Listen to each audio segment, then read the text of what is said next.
Hi everyone. दोस्तों, आप सभी को मेरा नमस्कार। मैं हूं शगुनी पंडित फ्रॉम अर्बन प्रखंड, मुजफ्फरपुर, बिहार।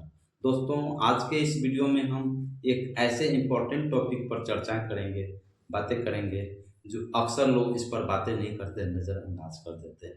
तो आज मैं बताऊंगा चमकी बुखार के विषय में, जिसको हम इंग्लिश में एईएस कहते हैं, जिसका पूरा नाम एक्यूट इंसेफ्लाइटिस सिंड्रोम कहते हैं।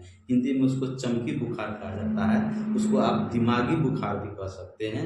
ठीक है, बहुत सारे नामों से लोग पुकारते हैं अलग अलग। तो हम बातें करेंगे कि चमकी बुखार आखिर क्यों होता है, कौन से ऐसे एज ग्रुप के बच्चे हैं जिसको चमकी बुखार होने की संभावना अधिक होती है, और चमकी बुखार खास करके कब होने की संभावना होती है और किस मंथ में होता है, और कौन सा ऐसे फूड आइटम्स है, फ्रूट्स हैं जिसके सेवन करने से बच्चों में चमकी बुखार होता है, और चमकी बुखार होने पर बच्चों में कौन कौन से लक्षण दिखाई देते हैं, कौन कौन से साइन और सिम्टम्स आते हैं, उसका प्रॉपर इलाज क्या है, और उसका प्राइमरी चिकित्सा क्या है, उसका होम रेमेडीज क्या है, और एक जिम्मेदार नागरिक होने के नाते आपका क्या कर्तव्य बनता है। दोस्तों, आज मैं एक ऐसे इम्पोर्टेंट बातों को मैं आपको बताऊंगा कि बिहार के मुजफ्फरपुर जिले में चमकी बुखार के मामले अधिक आते हैं, और ख़ास करके यहाँ लोगों का मानना होता है कि यहाँ पर जो है आपका लीची की बागान अधिक पाए जाते हैं, लीची की पैदावार अधिक होती है, और ख़ास करके लीची के समय जब लीची अधपका होता है और प्रचंड गर्मी रहती है, जैसे अप्रैल मई जून, अप्रैल तो खैर अभी नहीं है, जून जुलाई काफ़ी प्रचंड गर्मी रहती है। ऐसे में ज़्यादातर बच्चे गार्जियन के लापरवाही के वजह से खाना नहीं खाते हैं और रात में भूखे ही सो जाते हैं। और दूसरी बात कि गार्जियन के लापरवाही के कारण बच्चे, स्कूल का समय मॉर्निंग रहता है तो बच्चे बिना खाए पिए स्कूल चले जाते हैं, और स्कूल से आने के बाद बच्चे लीची के खेतों में चल जाते हैं और वहाँ पर अधपका लीची, कच्चा लीची, सड़क वाला लीची को खा लेते हैं, जिसके कारण उसके बॉडी में एक रसायन चला जाता है, एक केमिकल्स चला जाता है, जिसके वजह से उसके शरीर में हाइपोग्लाइसेमिया हो जाता है, यानी ग्लूकोज की कमी हो जाता है, सोडियम की कमी होता है, जिसके कारण बच्चों में चमकी बुखार हो जाता है। और चमकी बुखार याद रखें दोस्तों, यह बिहार के मुजफ्फरपुर जिला में वर्ष 2019 से आना स्टार्ट हुआ, चर्चाएं चलना शुरू हुआ, जो कि उस समय जब इसका कोई नाम नहीं था, जब इसका कोई इलाज नहीं था, ऐसे में बहुत सारे वैज्ञानिक, बहुत सारे मेडिकल साइंस ने इसके बारे में तहकीकात किए, पता लगा, तब तक के सैकड़ों बच्चे चमकी बुखार से उनकी मौतें हो गई थी। दोस्तों, चमकी बुखार वैसे बच्चे जो कुपोषित होते हैं, वैसे बच्चे जो माल न्यूट्रिशन से सफ़र करते हैं, जो बच्चे काफ़ी कमज़ोर होते हैं, उन बच्चों में चमकी बुखार होना का ज़्यादा प्रबल रहता है, ज़्यादा संभावना रहता है।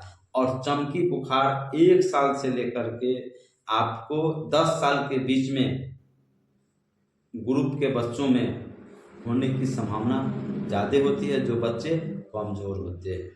दोस्तों, चमकी बुखार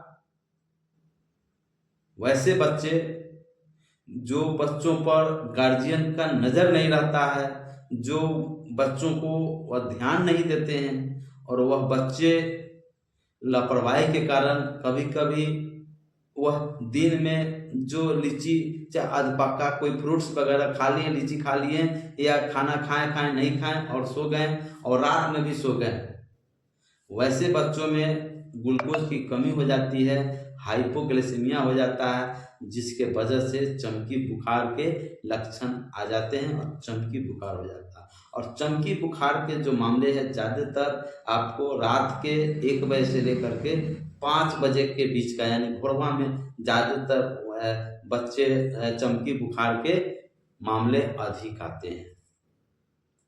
तो आपको क्या करना चाहिए चमकी बुखार होने पर? पहले हम लक्षण की बातें करें तो चमकी बुखार जब बच्चों में होगा तो बच्चों का तेज बुखार होना, सर में दर्द करना, बदन में दर्द करना, बोलने में लड़खड़ाहट होना, है ना, सांस लेने में कठिनाइयाँ होना, सांस लेने में यानी कि दिक्कत होना, है ना, बच्चों को झटके आना, मिर्गी जैसी लक्षण दिखाई देना, बच्चों को कभी कभी मुंह से झाग जैसी चीज़ें दिखाई देता है, बच्चों को बोल पाना काफ़ी मुश्किल हो जाता है, बच्चे ड्रौजी हो जाते हैं। इस तरह के अनेक लक्षण बच्चों में दिखाई देते हैं। तो दोस्तों, वैसे बच्चों को आपको ग्लूकोज लेवल जब कम जाता है तो चमकी बुखार हो जाता है। तो जो बच्चे ORS पीने में असमर्थ हैं, वह पी नहीं पा रहे हैं, ऐसे में अगर आप ज़बरदस्ती कुछ पिलाएंगे देंगे तो वह जो आपको ORS होगा या फिर पानी होगा उसको सांस नली में चला जाएगा, फिर निमोनिया हो जाएगा, बहुत सारी लफड़ाएँ हो जाएंगी। वैसे बच्चों को आप फौरन, सरकार गाड़ी का भी भाड़ा देती है, आप फौरन अस्पताल ले जाएं, टेम्पू से ले जाएं या फिर एम्बुलेंस पर फ़ोन करें, एम्बुलेंस आ जाएगी, उससे आप ले जाएं और उसका फ्री ऑफ कॉस्ट इलाज उपलब्ध होता है और आप इलाज कराएं। समय रहते अगर आप पहुंच जाते हैं तो बच्चों की जान बच जाती है। तो आपको कभी भी इन चीज़ों को इग्नोर नहीं करें। और मैं ग्रामीण चिकित्सकों से मैं कहना चाहूँगा कि इस ढंग की लक्षण वाले बच्चे मिलते हैं तो ज़रा सा भी लेट नहीं करें और फौरन सरकार की जो भी सुविधाएं हैं, जो भी अस्पतालें हैं, उन्हीं अस्पतालों में आप जा कर के उस बच्चे को समय रहते पहुंचा देते हैं तो उनकी बच्चों की इलाज शुरू होगी और उस बच्चे की लाइफ सेव हो जाएगी, बच जाएगी। तो मैं बताऊंगा कि छोटे बच्चों को रात में भूखे हुए नहीं सुलाएं, हमेशा ताज़ा फलें दें, हरी साग सब्जियां दें, विटामिन से मिनरल युक्त भोजन से दें, है ना, प्रॉपर हाइजीन मेंटेन करें। इस तरह से अगर करते हैं तो निश्चित ही बच्चों को चमकी बुखार नहीं आएगी, वह रहेगा हेल्दी और स्वस्थ। तो दोस्तों, वीडियो कैसा लगा कमेंट्स करके ज़रूर बताएं। अगर वीडियो पसंद आता है तो आप लाइक ज़रूर करें, सब्सक्राइब करें और दोस्तों में शेयर करें। आप सभी को बहुत बहुत धन्यवाद। फिर मैं अगले वीडियो में एक अच्छी हेल्थ वीडियो लेकर के आऊँगा और मैं अच्छी अच्छी जानकारियाँ मैं आपको शेयर करूँगा। तब तक के लिए मैं विदा चाहता हूँ। जय हिंद, जय भारत।